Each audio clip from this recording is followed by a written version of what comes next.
All right, so you got your first fish tank and your brain is full of questions. Well, don't worry, you came to the right place. My name is Rod, and I like to provide straightforward, no BS advice that's gonna get you back to doing what you wanna be doing, which is taking care of your fish. That's what we're here for. So let's get straight to it. We're gonna talk about 10 mistakes that most people make when starting out in this fish hobby. Stay tuned for that. Not even just beginners, you know, a lot of people that have been doing this for a while are still making some of these mistakes.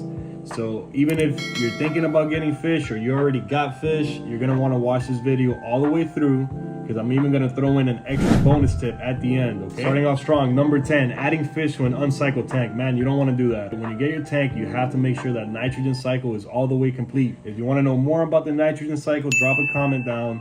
I'll make a whole video getting real in-depth about it, because there's a lot of scientific terms, a lot of long words, so I gotta dedicate a whole video to that, okay? So let me know if you wanna see that. Long story short, we just you need to have beneficial bacteria in there. Not all bacteria is bad. I know there's beneficial bacteria that you need in there for your fish to be able to survive. It's good cholesterol, but it spreads like bad cholesterol. There are many ways to go about doing this. If you already have an old filter with old biomedia, you can just go ahead and put that into the new tank and you will instantly cycle your tank so you can add fish right away. This is my preferred method, but I understand that not a lot of people have filters laying around with biomedia. I understand that a lot of you guys are getting your very first tank for the very first time. So if you don't want to wait the full 2 to 3 weeks, this is what I would recommend, okay? You want to get yourself some Seachem Prime or Seachem Stability. You're going to want to look up the proper dosages to your gallon-sized tank specifically. Adding those two things for a couple days will automatically cycle your tank and create that beneficial bacteria that your fish need to survive. Number 9, not adding a dechlorinator. Guys, your tap water is disgusting. Oh! It's got so many things in it. Most of it is chlorine. And chlorine is going to kill everything in your tank. You don't need that. So you gotta have some dechlorinator. This dechlorinator is gonna get rid of the chlorine. Oh my God! Wow! Makes sense, right? These decchlorinators come in many brands and many names. I prefer to use Seachem Prime, the one we just talked about. That water is not safe right off the bat, right off of the faucet. I know that may seem obvious to a lot of you guys, but you gotta understand there's a lot of people that don't know that. Stop it. Get some help. They think it's perfectly safe to put tap water in there. It's not. It's gonna lead us right into number 8, which is overfeeding your fish. Realistically, this should be number 1 on the list, because 99% of people out there overfeed their fish. Your fish do not need to eat 2 to 3 times a day. 1 time a day is plenty for your fish. Now I get it, when you first get your fish, you want to interact with them as much as possible. Now that's perfectly understandable, but you can't just keep feeding your fish over and over again. Now there are those people out there, the 1% that have like monster fish, or they have like predatory fish that need to be fed. Now that I totally understand, but for 99% of you guys out there with basic aquarium fish, 1 time a day is plenty. All right, moving on to number 7, which is doing a water change and a filter change in the same day. A big no-no in the fish community. You want to do your water change one day, wait a couple days, or maybe the next day if you can, and then do your filter change. When you do a water change and a filter change in the same day, you have replaced so much of that beneficial bacteria. You're gonna get yourself what's called a bacterial bloom. That's when your water just gets really, really cloudy, kind of like this one is right now, but that's for a whole nother reason. We'll talk about that in a later video. A bacterial bloom is gonna lead to that cloudy water that we all know. Now that doesn't mean that there's any reason to panic.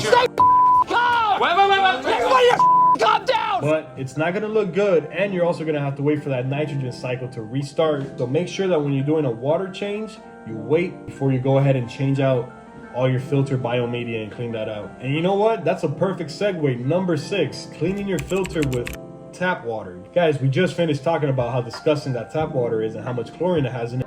Oh! And why would you use it to clean your filter? Come on, that chlorine is gonna kill all that beneficial bacteria. The same water that you're taking out of your tank for the water change, just put it in a little tote and then use that to clean your filter media. If you use tap water, the chlorine is gonna go ahead and destroy all that beneficial bacteria that you've worked so hard to cultivate inside that filter. Get taken care of.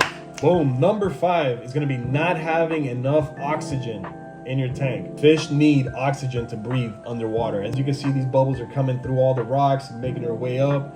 I also have wave makers. These wave makers are going to cause surface agitation, and this surface agitation is going to let air get into the water, and your fish are going to be able to breathe better. Once you have a lot of fish in a tank breathing up all the oxygen in that tank, you're going to want to supply more air to make it easier for everybody to breathe. If you look at your fish and they're breathing heavy with their mouth, that means that your fish are not breathing properly, okay? Something is stressing them out. They're not able to get enough air through their gills to feel okay. Fish should have their mouth nice and closed. You sit back, you secure it right now! No kind of heavy breathing or any of that, okay? That's all a bad sign. Number 4, this is a big one, you guys. Choosing the wrong tank size. Everybody is guilty of this. The MTS, okay? Multiple tank syndrome. MTS makes it so that you have to buy every fish tank that you see on Marketplace. Shut up and take my money! So in order to avoid all this, you're gonna wanna just go ahead and buy the biggest size tank that you can, 1, afford, and 2, fit in your house. You're gonna wanna make sure that this thing fits in your house before you go ahead and buy it.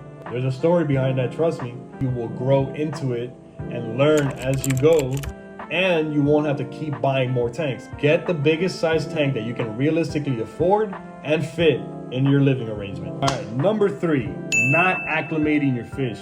Now you guys, even in the freshwater side of things, fish can get pretty expensive. Why would you invest all this money into a fish and then not make sure it survives the transfer process? You gotta understand how stressful this transfer process is for the fish. And they gotta drive through traffic and hear all these noises. Then they gotta get scooped into another strange tank that they don't know anybody in. To minimize the stress of these fish, you're gonna wanna make sure you always acclimate your fish.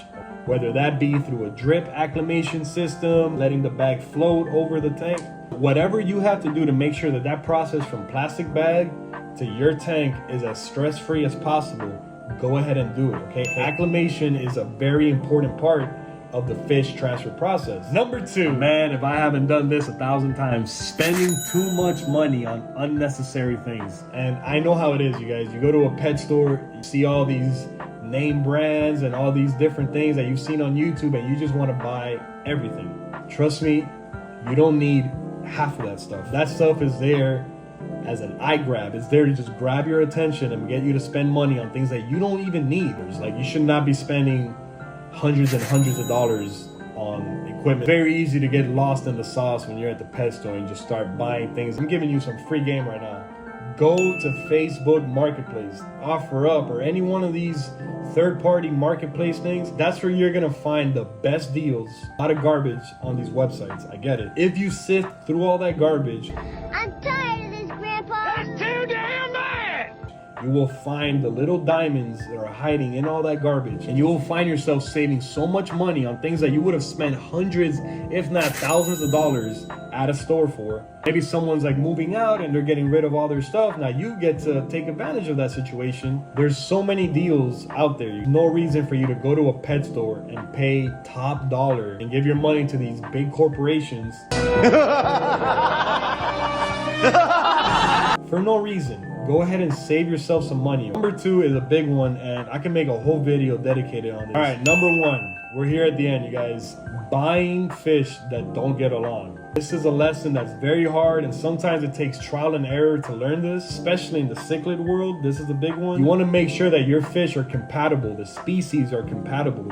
Sometimes the people at the pet store will ask you questions. Asking all them questions. They're going to ask you all these questions because they want to know if this fish is going to survive even. Trust me, guys, there is nothing worse than spending money on a fish and you bring it home only for that fish to become dinner for another fish. Protect your investment, protect your fish. Make sure that we only get fish that get along and we're not causing problems in our tank by introducing another species or another type of fish that's not gonna jive.